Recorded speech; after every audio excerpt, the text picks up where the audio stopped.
Hey everybody, welcome back. So, episode 4, I think. This episode is all about actually making a pipe. So, we're going to start off prepping the blocks, and then talk about templates, and then discuss the tools that we need before we get around to actually turning it on the lathe, and then shaping, making a stem, etc. So, as always, let me know in the comments what you think. And as I've said in these videos, these are not videos that show the only way to make a pipe. There are so many different ways to skin a cat, and this is just how I make pipes. And so you're welcome, if you're beginning your journey in pipe making, you're welcome to follow those kinds of techniques and experiment yourself. Try it and find out.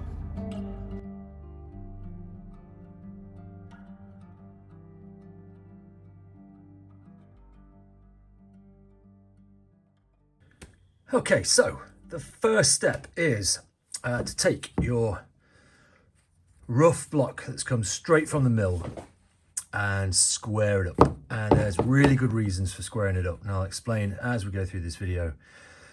But you need to square it up, and this is the result. I tend to use this thing, big 12-inch disc sander, and I always physically check using an engineered square that the sides are parallel. And to do that, I sand what would be the base, then one of the sides, and then the kind of foreside of the bowl, and then the other side, and then I use this 90-degree angle there to check that both sides are absolutely flat and parallel with each other. And that's really important because it helps with the drilling. So super important. So we go from rough block to squared up block, and then it's all about drawing on your shape. Now, I tend to use templates because over the years I've settled on shapes that I like, and particular types of shapes and proportions and whatnot. And this is one of my latest little apple shapes that I use. Nice little dinky, not quite a nose warmer, but a nice little dinky apple, plenty of shape, plenty of hand feel and whatnot. And I've got the drilling axes on here. They're pierced so that I can mark those up on the block. And I tend to leave the mouthpiece on as well, just so that when I come to make the stem, I know the length of the mouthpiece that I want too. So it's just a case of drawing this on. You might want to orient it a particular way if you've got a plateau block, but it's really up to you as to how you want to orient the grain, what kind of way on you want. But once you've got it drawn on, you'll end up with something like this. Drilling axes drawn on, and I've made a little mark here with a bradawl, so I can locate that in the jaws in my briar chuck. And as you can see, the grain orientation this way is, it's a bit dirty, but don't worry about that, is kind of sideways on. So this would have been a plateau block, and the plateau would have been here. So all of the straight grain is running this way, which means we should get some nice bird's eye on that side and that side. But we will see. You never know until you drill into these. They just might not be any good, might be full of flaws, who knows. So that one's ready. I've also done another one, which is the same shape. That one's got a little bit of plateau on this side though. I'm going to leave that and probably do a military mount in this one, but I'm going to leave that one for another day. As you can see, it's the opposite kind of way onto this block. The plateau was running this way. So you've got the smaller bird's eye and the bigger bird's eye this side, and yeah, we'll see how that one turns out as well. I don't know when I'll get started on that one, but for the purpose of these videos, I'm going to take us through this block here, show you all the tools that I use and how to drill, how to shape, and all of that. So let's take it over to the lathe. Okay, so as I've shown you in previous videos, this is the chuck that I use. For many people making pipes, the easiest way of chucking up a piece of briar on a metal lathe is to stick with a 3-jaw self-centering chuck that remains on the lathe, and add an extra chuck for turning the briar. Some people have 2 lathes, or one day maybe. What we need to do is get this in here, make sure that it's nice and tight.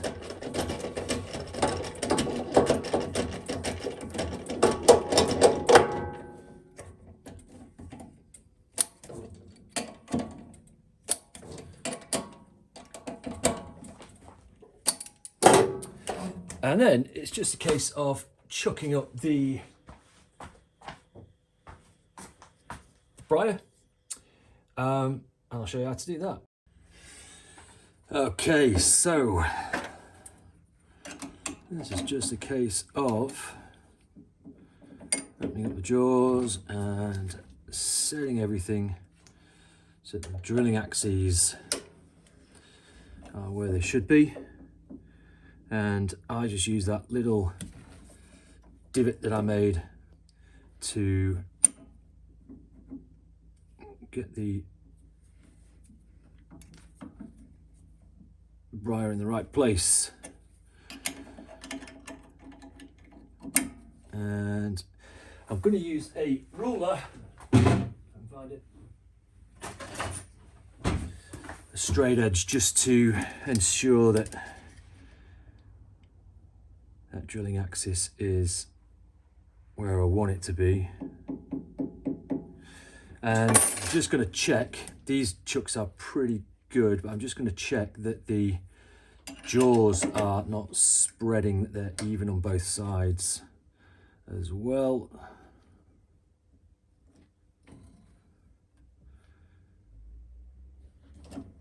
And then when that's taken care of, it's just a case of tightening that up. Then make sure the pins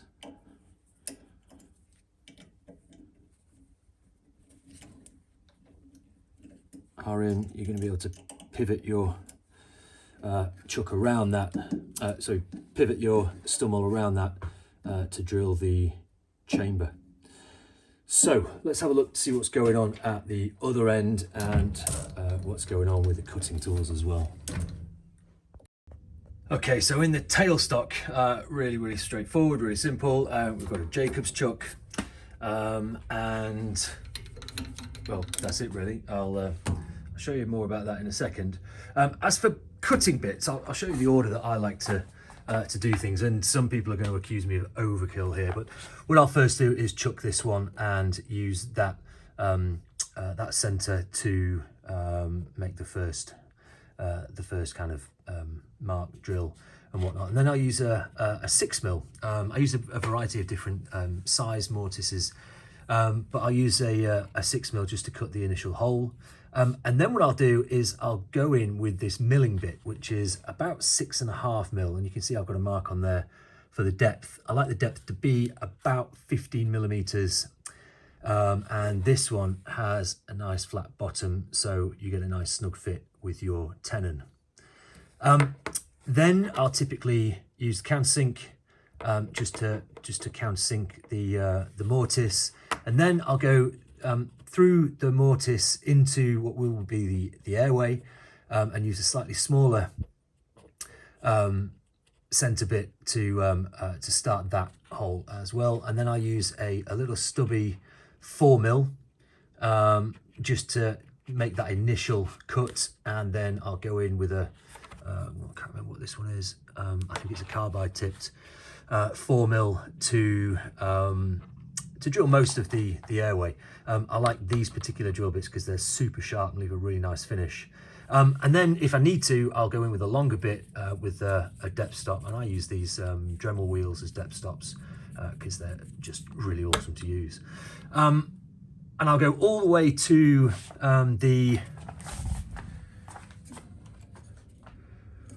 this point here. and I'll double check with a thinner drill bit. So I'll take something like a 3mm and I'll check the depth is pretty much to the center of that locating pin just there, and that'll take me plenty far enough for when I pivot the stummel to drill the chamber. So let's get drilling. So the first step is going to be to face off this part of the stummel. We want this nice and flat, and on a metal lathe that's really straightforward. I like to use the cutting piece in this way, drawing it across to flatten this, and that's really important because if you do this after drilling, you'll have to redo your chamfer with your countersink.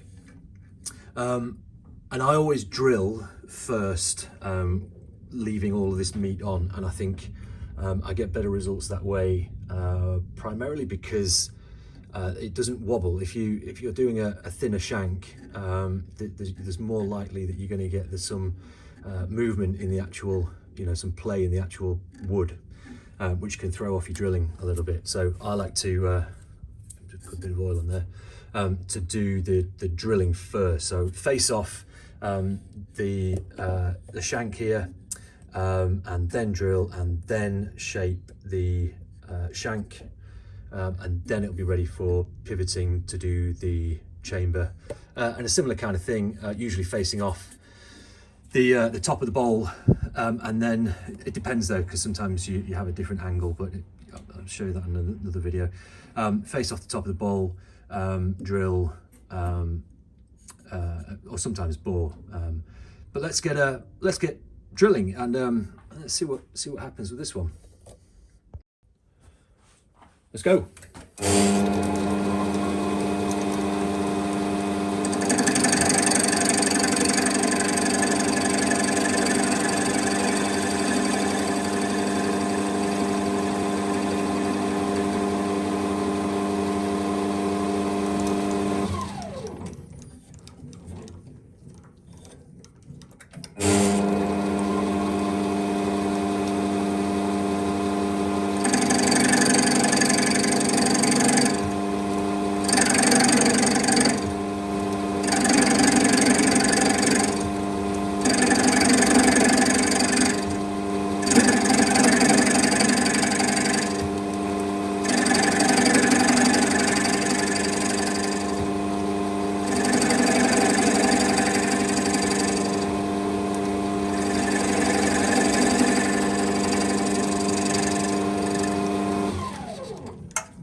Okay, so I've got that faced off. It's nice and smooth. What we can do right now is just treat that with a little bit of sandpaper, a little bit of wet and dry, not wet though, obviously, just to smooth the shank face here. Don't put too much pressure on, because you don't want to make it convex or concave. You want it absolutely flat. So I would typically start at maybe just 400 grit, 468, 1000 perhaps. It's not essential that you do that. It depends how quickly you you want to make a pipe, or how long you want to make a pipe, and what kind of details you want to have on the pipe as well. For me, I like to try and treat every single surface, every single facet, every single face as much as I can. I want everything to look good, whether that's inside, outside, whatever. So just a little bit of 4, bit of 6, bit of 8. I'll not bother going to 1000.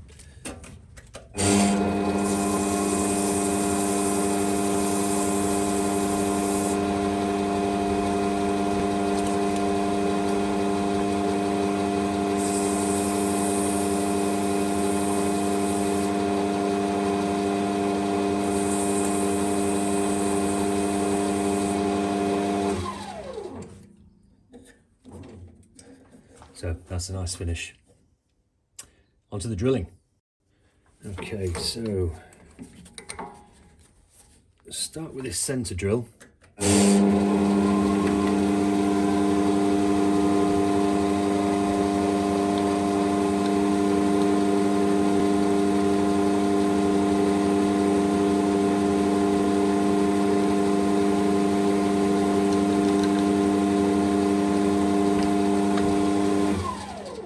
And that's going to make sure that we've got everything nice and central. You've got to make sure that you've set up your lathe correctly though. You need to make sure that point to point, it's absolutely dead center. So then we'll go in with the 6mm.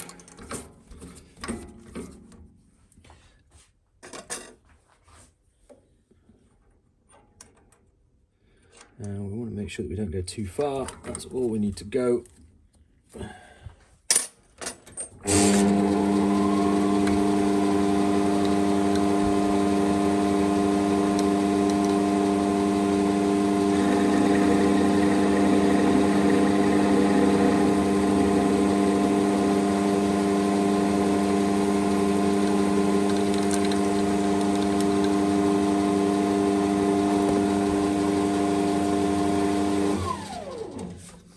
I think I'll try and show you from this side.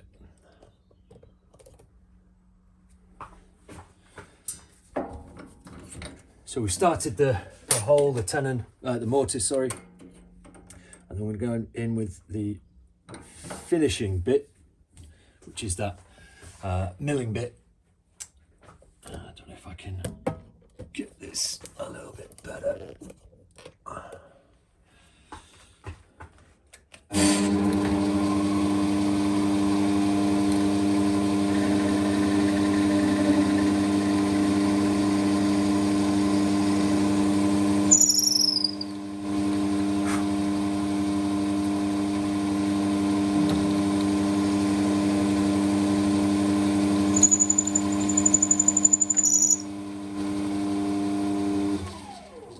So that's the mortise drilled, and this bit here leaves a really fine finish, so I don't need to ream or anything like that.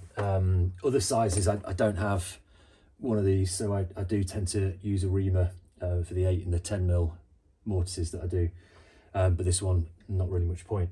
So then we go in with the countersink.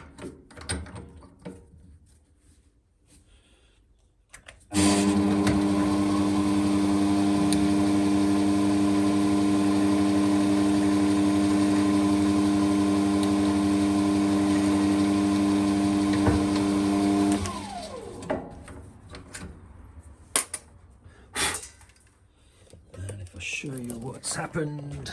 We have something that looks like that.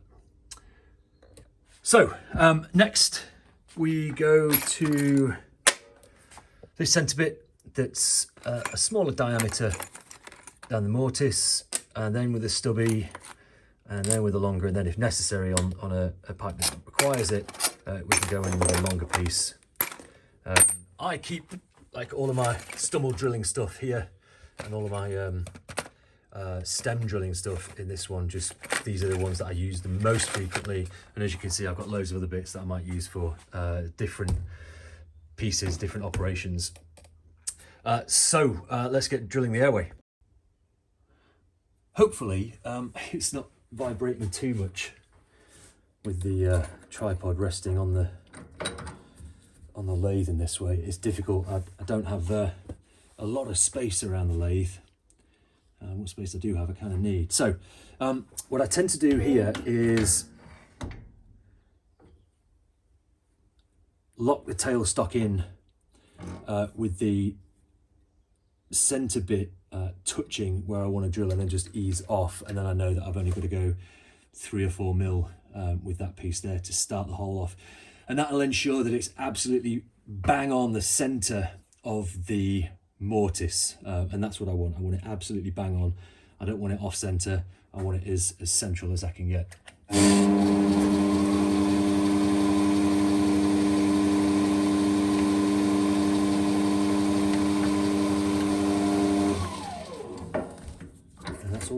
that's necessary for that bit. You'll notice that I'm putting my hand on the Jacobs chuck. I have no idea why I do that. I think it's probably because I like to feel the vibrations, any vibrations that's going on. If anything's vibrating too much, I can either slow it down, speed it up, find a different frequency and change what I'm doing. But I just like the feel of it. I don't think it's too dangerous. I don't know. Again, I'm going to start this by using the quill, but then when I change to a longer drill bit, I will not use the quill. I'll just slide the tailstop back and forwards.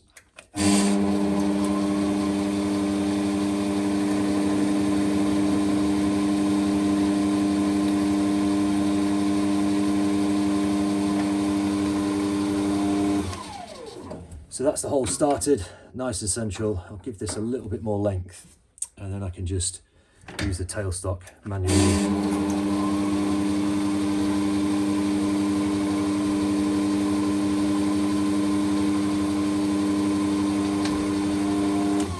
And as I'm drilling this, I'm only going maybe 6-7 mil at a time. You don't want the flutes to get all caked up. You don't want loads and loads of material in here. That might push it off center. And I was just checking there when I've got my hand on the chuck and I'm manually going in.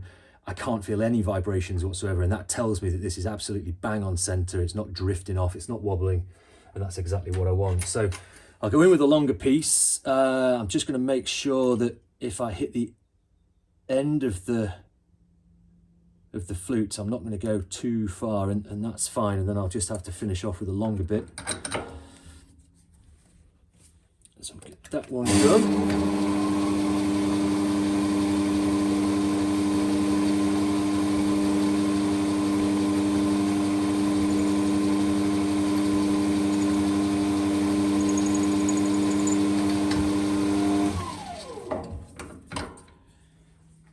And then what I'm going to do is, I'm just going to, hopefully you can see that, I'm going to put the point of the bit where I want it to finish.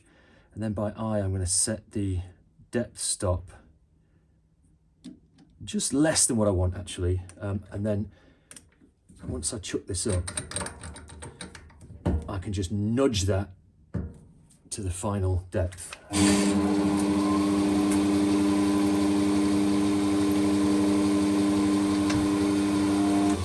I don't know if you caught that on camera, but just that little movement there of the depth stop tells me that I've hit depth and I don't need to go any further. So that's the mortise and the airway drilled. And if you've watched the pipe makers videos on YouTube, particularly Jeff Grassick's J. Allen pipes, he does it the other way around. Like I said, there's loads of different ways to skin a cat. I always start with the shank mortise airway and then the chamber and the bowl. There's a great video by Lars Keel on YouTube as well, a former making a billiard, and he has a setup that's completely different to this, but he uses lots of different depth stops to drill and to shape. Some of his kind of classic patterns. The one that's on YouTube is how former drills a billiard or makes a billiard or whatever, but have a look at that one. I mean, the guy's just a legend. He's flawless. So what we're going to do now is I'm going to switch the tool post around. You'll notice that I've not got a quick change tool post, and that's because for this lathe they're ridiculously expensive. And to be honest, I don't mind these. There's ways of setting these up with like 3 or 4 different cutting tools to do what you want, and you can just spin it round. And actually, once you've got it set up for particular operations, it's super quick anyway. So I don't mind that. So I'm first going to go in with a rounded cutting tool. I'm not too bothered about getting a really sharp transition here when turning. Most of the shaping is done on the wheel rather than on the lathe. This is really just to remove most of the material and to get, basically remove the material that isn't a pipe.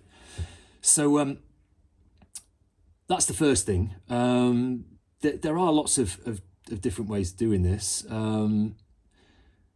This is just the way I like to do it. You can set up your cross slide here and use a particular angle if you want. So to achieve a taper, you could set this up and I don't know, maybe 1 or 2 degrees is enough for a taper on a piece like this.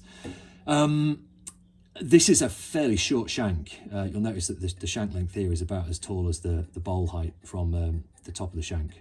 So kind of classic proportions. If you're doing a longer shank pipe, you might want to put in the tailstock a revolving center. Anything where any shank that's longer is going to want to flex. So as soon as you put any pressure in this direction as it's turning, it's going to want to flex, it's going to want to wobble. So this is fairly short, it's not going to do it that much, and it's not going to do it enough to cause any problems. But a longer shank, you probably want to chuck that up between centers, and that will reduce flex. It won't stop it entirely, because if it's really, really long, you'll have flex in the middle. So if you imagine a piece of string or a skipping rope or something like that, that flex is going to be greatest in the middle of the 2 centers. Hopefully that makes sense. So that's one of the things that you need to be aware of when turning shanks, is the flex that might occur. This one should be straightforward. Let's have a go. So no need to go crazy, little bits at a time. You don't want to cut too much that you end up with tear out that removes material beyond the shape that you've set. So I don't want my shank to be much thinner than this.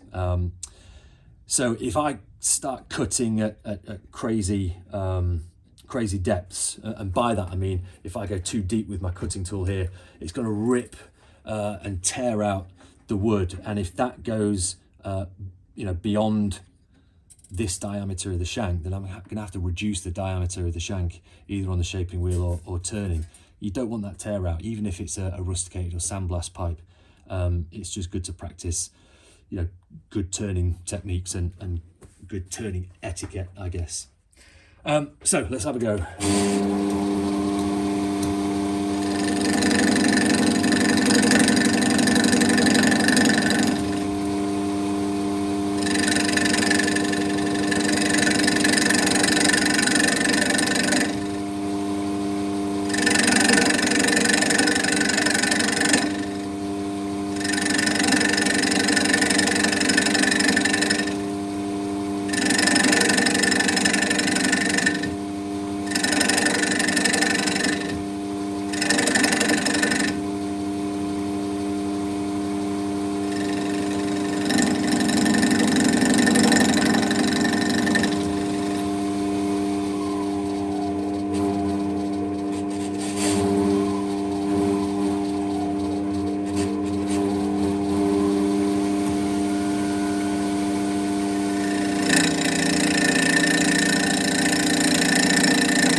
So minimal tear out. What we'll do is a couple of really light final passes. I'll keep it. No, I might use the compound actually. Let's do another couple of finishing passes.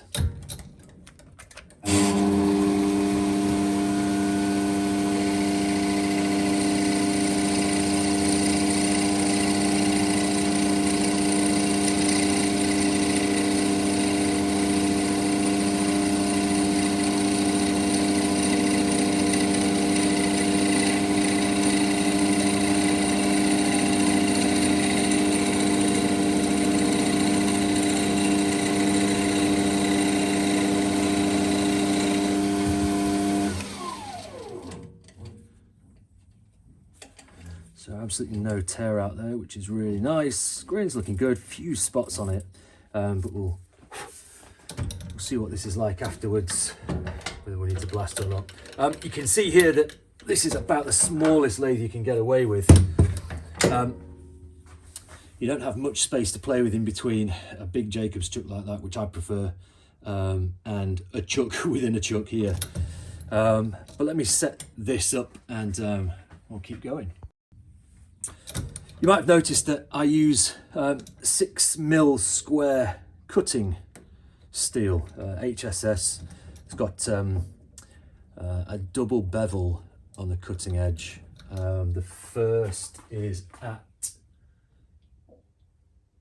I think about 45 degrees and the second is at 80 degrees. I found that for HSS in this particular way that I use it, just works really well. Leaves a nice finish that reduces tear out and problems later. So there's the compound setup. I've got enough room there, and now it's just a case of cutting that just over 1 degree angle. Let's see what happens.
There we go. So nice finish.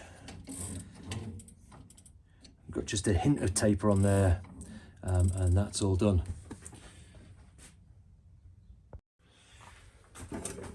So now it's just a case of pivoting this between the two pins and just making sure that everything is lined up. And again, we can use a straight edge just to make sure that that's the case. Just a little bit. There we go. And that means that we're all ready for turning the bowl, drilling the chamber or boring the chamber, depending on how you want to do it. Recently I've been drilling again for some reason. I was spent a while boring chambers, and I've had good results with it. I don't know why I've gone back to drilling. No idea. So, bit unorthodox, I guess. Let's move this out of the way. I've got a Forstner bit in here, And I've found that this cuts the initial hole in the chamber really super well. And if you're using a spade bit like this, which I tend to use, super straightforward to grind.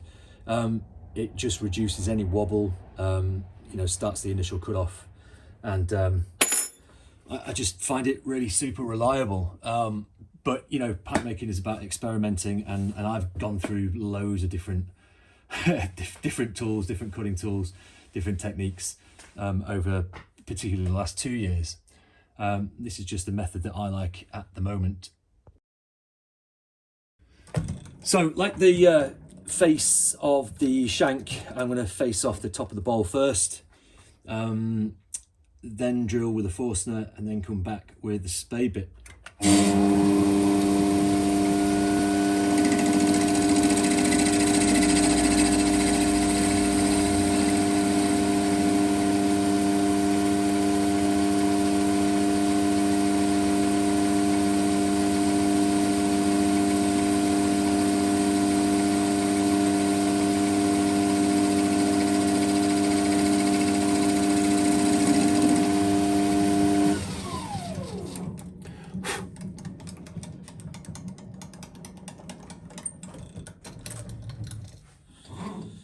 And it's always a good idea just to spin this by hand to make sure that nothing is going to catch.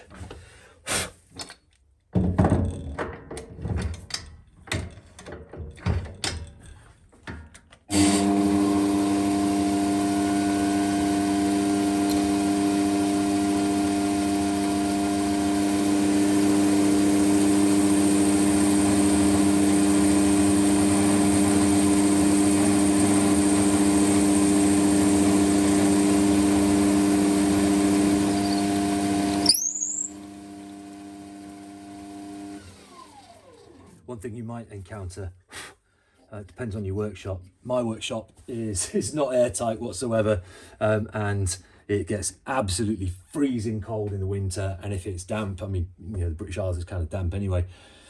You know, things swell and shrink with the change in moisture content.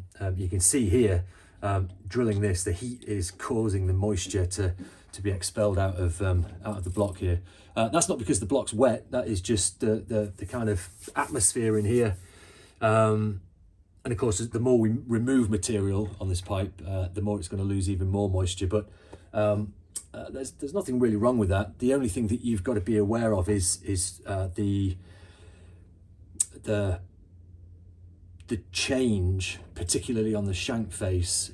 Any shrinking or expanding by absorbing or losing moisture might give you a gap between your shank face and your stem face, so that's worth bearing in mind.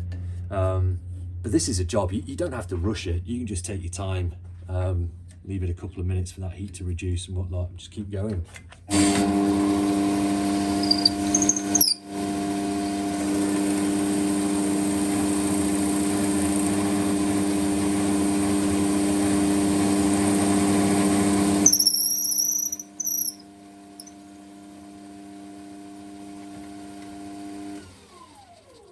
So that's all I'm going to do with that Forstner bit. Can't remember where it lives. And just like the airway, I'm going to make sure that I don't go too deep here. And it's really straightforward on this. You can just sand it off. I'm just going to eyeball up, and this line here, that's going to be my maximum depth. But I'm going to stop and check and stop and check and stop and check until I get the right depth that I want, hopefully. These are prone to spinning, so if you've got a chuck that isn't easy to tighten up by hand, use a key. Otherwise it might catch and maybe take your hand off with it.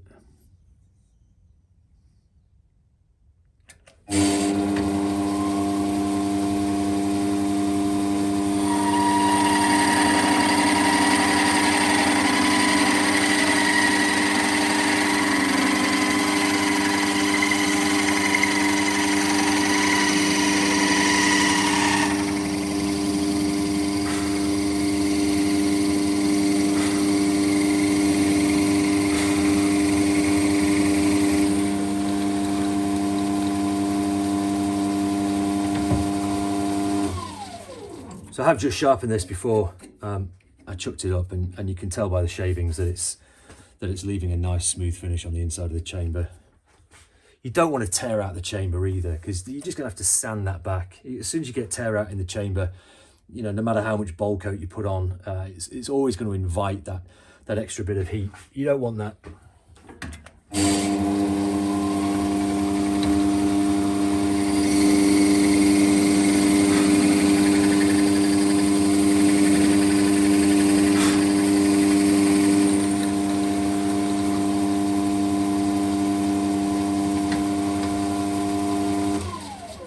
So I'm about at depth. The two holes are joining, but I just want to check that it's the correct depth. Here's me looking for my phone. I'm recording on it. I usually use the the flashlight on the phone. I'm gonna have to find something else. Let me hold on. So I'm just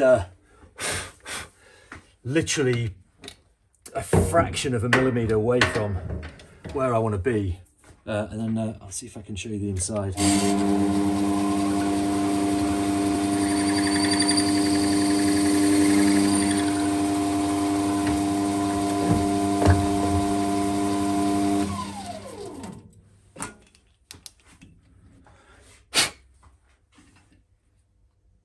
Oh, there we go.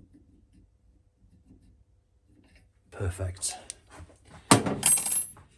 I'll show you that a little bit later. But that's the chamber drilled.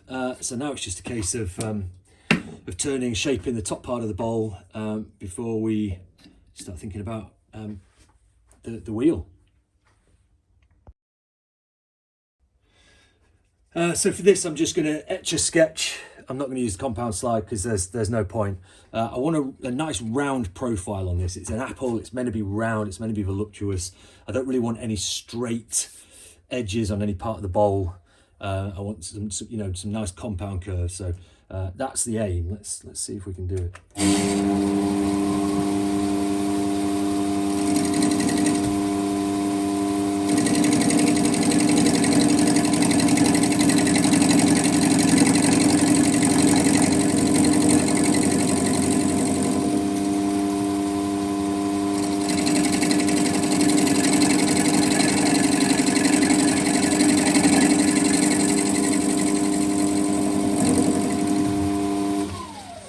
So what I'm doing first is just removing most of the material, so I end up with no flats on the thickest part of the bowl. So down here I need to get all the way round.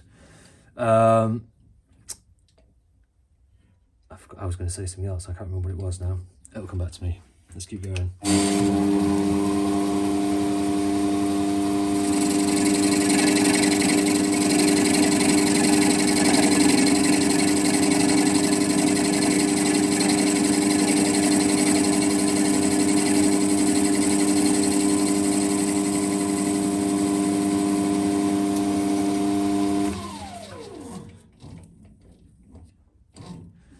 Nearly there. There looks to be some pretty nice grain on this. Fingers crossed for a smooth, but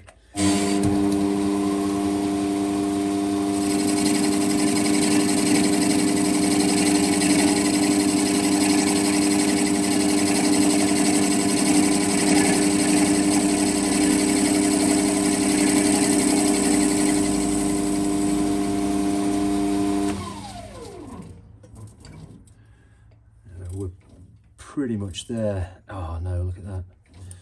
A little check.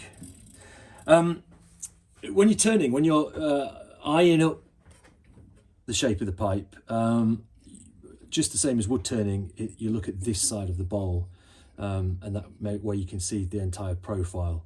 I'll explain more in a little while or in future videos about that, but it's kind of counterintuitive.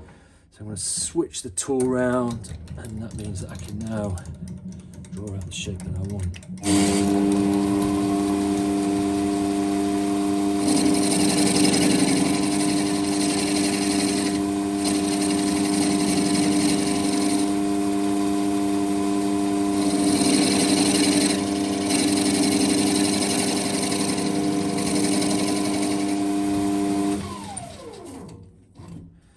close.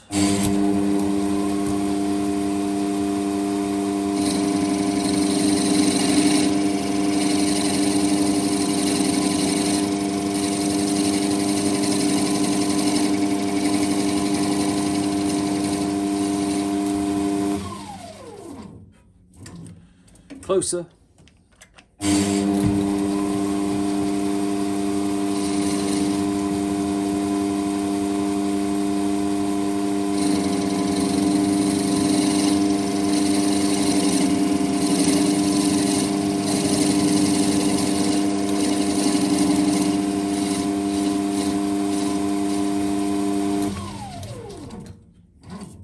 I'm pretty much there. I've actually ended up slightly off on the bowl of this, which tells me a couple of things. One, my template needs a little bit of tweaking, or two, I didn't quite have this in the right place when I chucked it up. And maybe that was my mistake for not paying attention whilst filming, I don't know. I've just got this little flat spot. It should be okay.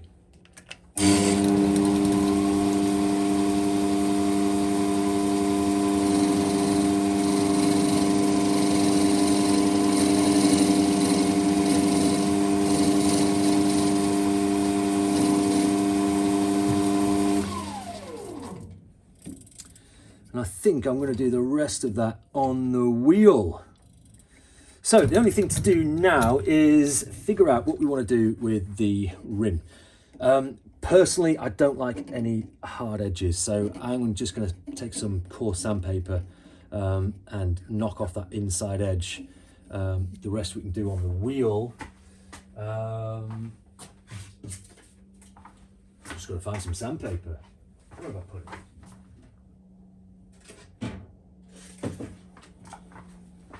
There we go, that'll do.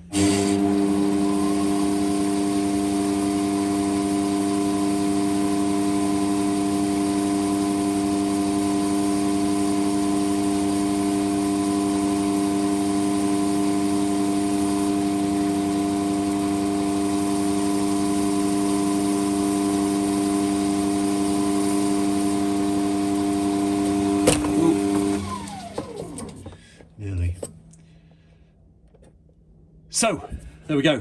That's all the lathe work done. So, there we go, off the lathe. The shape is started, but the rest of it is going to be on the wheel. And you can see, it's a bit dusty, but we've got some good finishes on the face of the shank there. A little bit of tear out in the mortise. Might just be a bit of dust. A nice central airway, a nice confluence between the two drilling axes, and the rest of it really is just going to be worked on the wheel. But what we really should do is plug this up with a plug to minimize any movement, and that's a really good idea. It's good practice to do that. It saves you having to face this off again so that it's true. Get a stem on it and then just keep going, really. Okay, so next step. We've got all of our pieces here. Here is the pattern.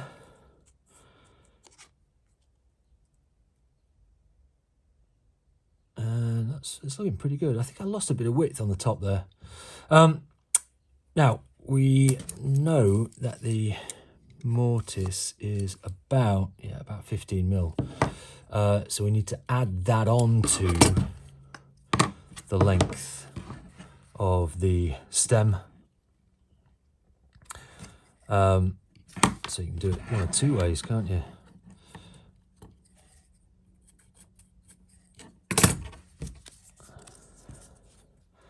And a little bit extra for facing off, of course. Just a couple of mil. And because we're working to a pattern, and because I know that I like this pattern, I like the proportions of it, I like the length, etc. We don't need to kind of second guess the length of the stem. So I'm going to cut that on the bandsaw and turn the lathe around, and then we can get making the tenon and the stem general.